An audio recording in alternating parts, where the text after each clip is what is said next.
Senator Joe Manchin, Democrat of West Virginia, said after a meeting with White House officials and Senator Kirsten Sinema, Democrat of Arizona, that there would not be a deal on Thursday night on the framework for a social spending bill. We're going to come to an agreement.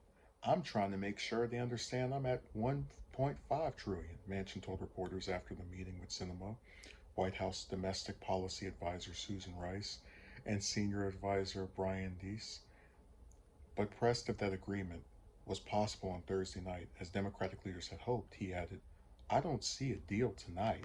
I really don't.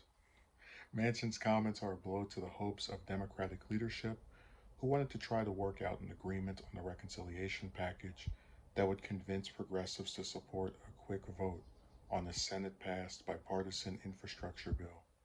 Democratic leadership and the White House are trying to defang a standoff in the House where progressives are threatening to vote down the Senate's roughly 1 trillion infrastructure bill.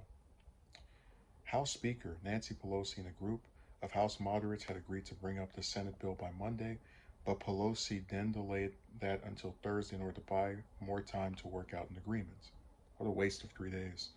But the hours of behind the scenes haggling have yet to clinch a deal.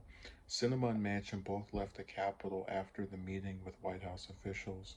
Rice and Deese then went briefly to Senate Majority Leader Charles Schumer's, Democrat of New York's office before going back to Pelosi's office.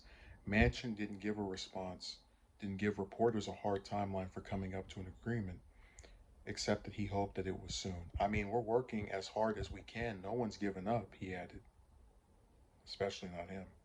But House progressives have been dug in against supporting the Senate passed infrastructure bill and vowed throughout Thursday that they had the votes to sink it if Pelosi brings it to the floor.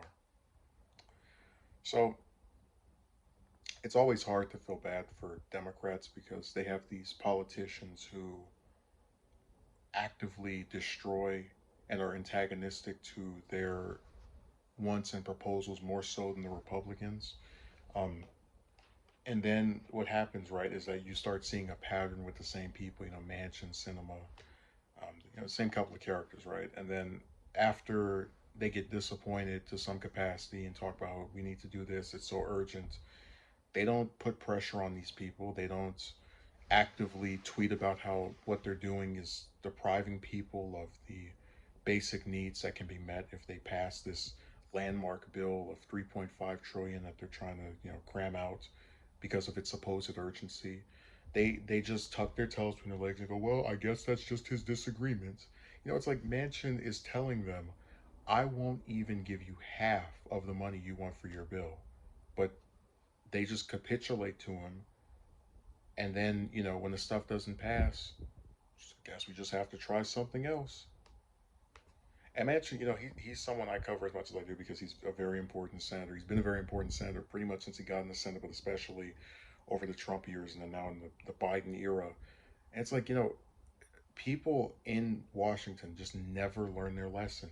And it either tells you two things. One, that passing this stuff really isn't that big of a deal to them because they don't put pressure on the people that actually can change this stuff. And two, that the outrage for like actually destroying this stuff, right, like Manchin does regularly, only goes so far and so high. Um, it, it's it's just sad to watch them talk about the progressives are trying to. Yeah, it's like yeah, okay, sure, but you have a Senate where there's two people, Manchin Cinema, that are directly destroying what you want to do. So you can get mad at the progressive Democrats who normally don't even fight any of this stuff to begin with, but you have the same couple of centrist ones in the Senate that you turn a blind eye to. And every time they spit in your face, you just go, well, I have to forgive them.